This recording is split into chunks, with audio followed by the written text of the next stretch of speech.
est 7h54, c'est l'heure du Zoom Éco. Pierre Devinot. Avec Axel de Tarlet. Bonjour Axel. Bonjour Pierre. À peine sorti des congés de la Toussaint, voilà que vous pensez déjà aux prochaines vacances, mon cher Axel, peut-être au ski. Mais vous nous dites que le ski est confronté à un inexorable déclin. Oui, le ski a de moins en moins la cote. Une enquête montre qu'en 10 ans, le nombre de skieurs dans les Alpes a diminué de 14%. Alors l'explication est double. D'abord, le ski, c'est cher. C'est vrai. Voilà, alors ça a toujours été cher, mais ce qui est nouveau maintenant, c'est qu'il y a une concurrence de la part des nouvelles vacances au soleil. Vous savez, pour le même prix, finalement, vous pouvez vous offrir une semaine au soleil tout compris. Et donc, les nouvelles générations se détournent du ski.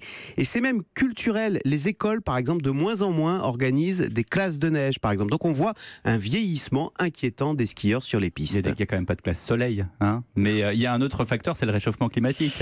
Oui, alors voilà, c'est vrai qu'à Noël, par exemple, on peut de moins en moins skier, d'autant qu'en montagne, la hausse des températures est 2 fois plus rapide que dans la moyenne. La température a déjà augmenté, figurez-vous, dans les Alpes en 120 ans, de 2 degrés, avec du coup des conséquences sur l'immobilier.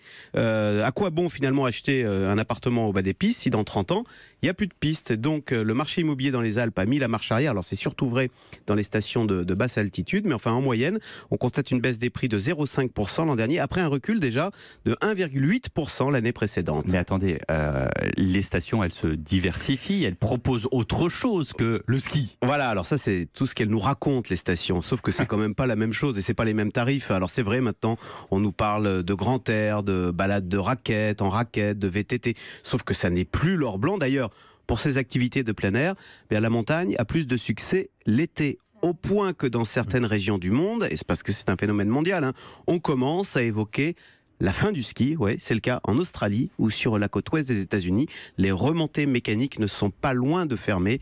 C'est là malheureusement l'une des premières conséquences très concrètes du réchauffement climatique. Le Zoom Éco sur Europe 1 tous les jours à 7h55 avec Axel de Tarlet. Merci Axel.